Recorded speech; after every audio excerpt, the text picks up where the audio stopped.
Yo people, welcome back to the review for Cobra Kai Season 6 Part 3, the final review ever. Not the last video ever on this channel though, I got plenty more in store. Also, let me know what you guys want to see more of on the channel, aside from Cobra Kai, aside from the new Karate Kid film. Let me know your thoughts on the show as well, what you liked, what you didn't like, etc. If you could help the channel as well by liking the video, subbing to the channel as well, massively appreciated. Anyways, I really enjoyed the show for the most part. There was so much going on in this final part. It was event after event after event. So sit back and enjoy as I will try to cover the main stuff that I liked, that I disliked. I will be balanced throughout, don't worry. For example, Miguel has been my favorite character, Cobra Kai my favorite dojo. So of course I was happy with the outcome of the tournament. However, I will be sticking up for Robbie and other things I didn't agree with later on in this video. So stay tuned for that. So let's start with the positives. And for me, I think every encounter that Kreese had, it was a positive. The way he felt kind of ghostly and like he knew it was his last chance to make peace with everyone was very predictable. However, a lot of the interactions were actually very impactful and had some of the best scenes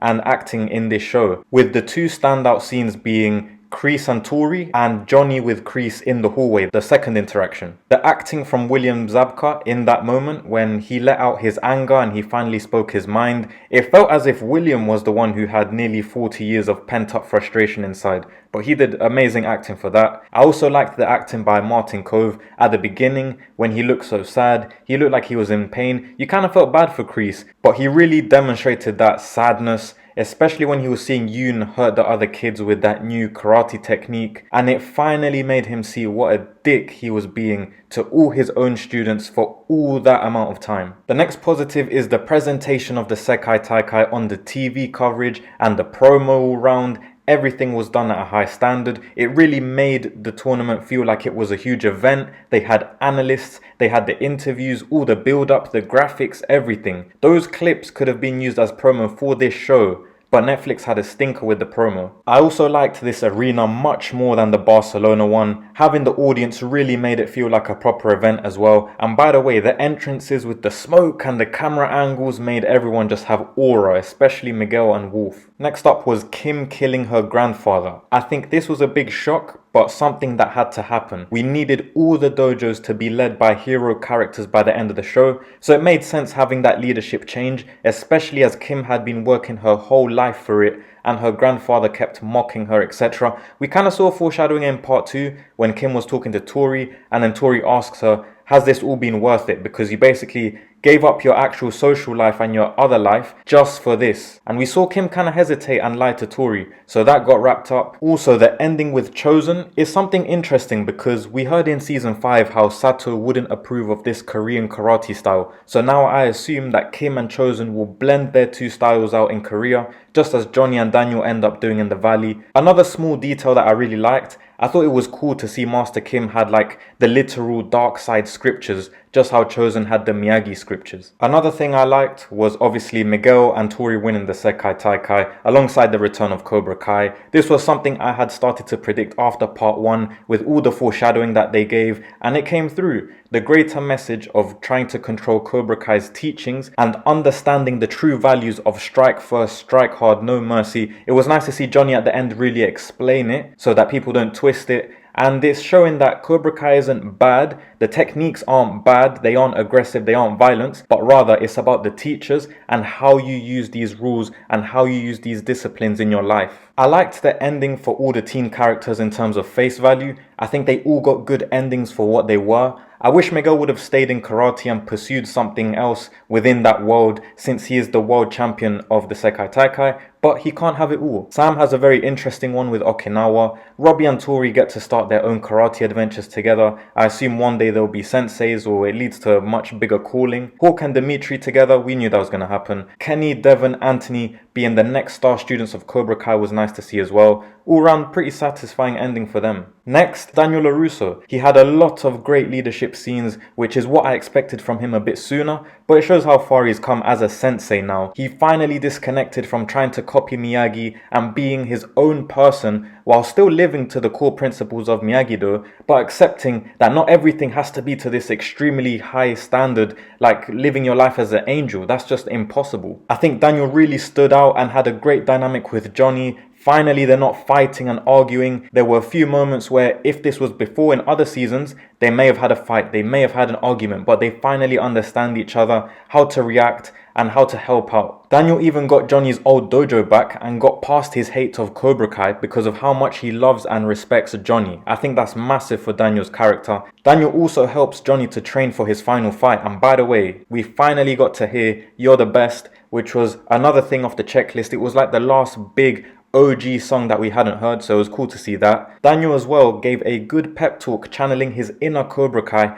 to motivate Johnny in that final fight, which it was crazy to see Johnny look so scared for the first time ever, and Daniel delivering the Cobra Kai speech. Is kind of like they switched roles for a split moment. And by the way, massive respect for Wolf for showing respect in his loss. There were a lot of cool scenes along the 5 episodes as well, like Robbie training with the AI tech made by Hawk and Dimitri, Tori and Sam doing their training, giving each other advice in life and everything, Miguel channeling his inner Johnny to motivate Robbie to keep training, Johnny visiting Bobby at the church, the kids all wearing the Cobra Kai gi at the end in support of Johnny. There were plenty more across the whole 5 episodes. Lastly, all the final scenes between characters and a lot of the callbacks were done nicely. Scenes like Kreese apologizing to Johnny the first time in the same car park where he choked him after the loss in the 1984 All Valley. Scenes like Tori speaking to all the LaRussos. That was another massive scene. Miguel and Johnny having that last conversation before the final where they're sitting outside of the Cobra Kai dojo. That was a very nice scene. Daniel saying, "You're not so bad, Lawrence," when Johnny wins. Daniel again telling Silva, "Cobra Kai never dies." The callbacks were actually something done very well throughout this whole show, not just in this part 3. So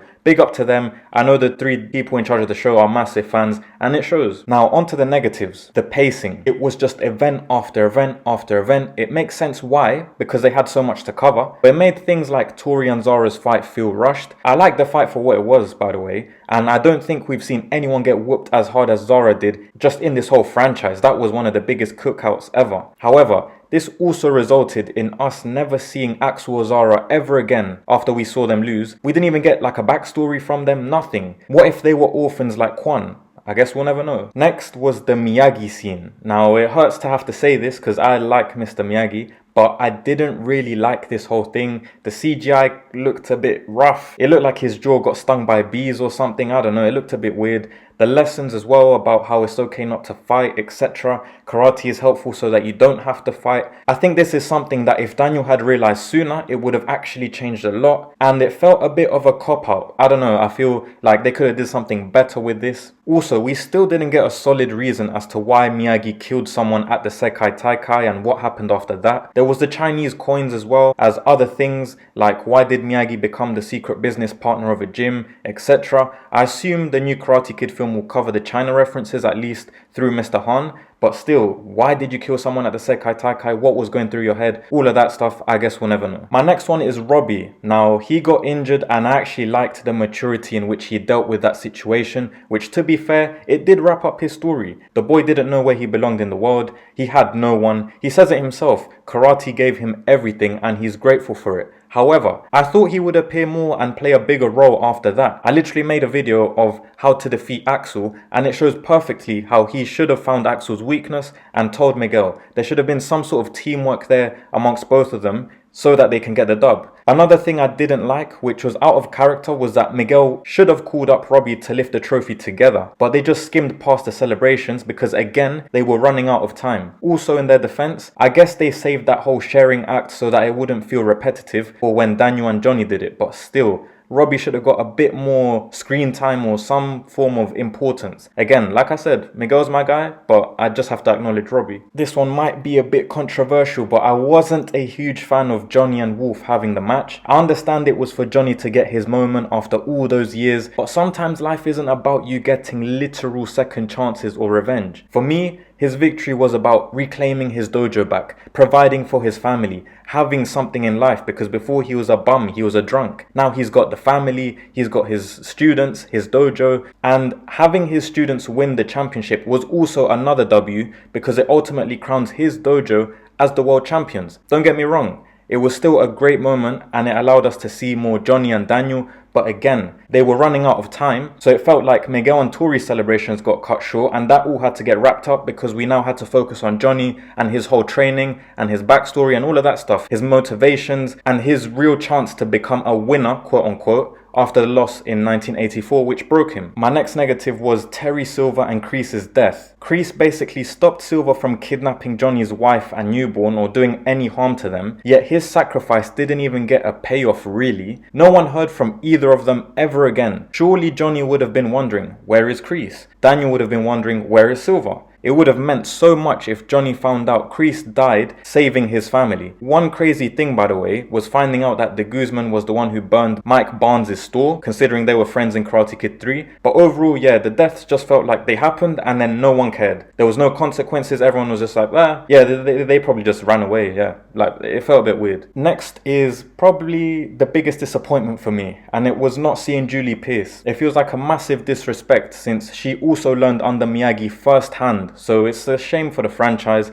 They had like 8 years and 6 seasons to find a cameo for her or something. She was basically one of the OG characters, and she ended up being the only OG character not to return. Even Vidal got to return as the referee for the Sekai Taikai, so I feel a bit bad for her, but yeah, a bit disappointing. Lastly, this is just a nitpick from me, but I would have liked to see Sam and Miguel have some scenes in Okinawa. Maybe Daniel tells her to go see Kumiko, or maybe Sam visits the Miyagi village, I don't know, but I would have liked to see something related to that. On top of that, we didn't get like a last goodbye between the teen characters. The last goodbye was basically when they started the Miyagi-Do chants in part 2, but after that we didn't really get one like last big scene of all of them together before going their separate ways. But yeah, all round I think it was a nice ending to the show. What a journey for the characters, a nice redemption for Cobra Kai and for Johnny. Let me know your thoughts down below in the comments. What did you like? What did you not like? Do you agree with my points? Do you disagree with my points? Do you have other points? Next up for the franchise is Karate Kid Legends, so we will be there. As I mentioned, I have more Cobra Kai videos on the way. Let me know what else you'd like to see me cover. Like the video as well, sub to the channel. It is all massively appreciated. We are less than 60 subs away from 1,000. Thank you for your time and have a great rest of your day.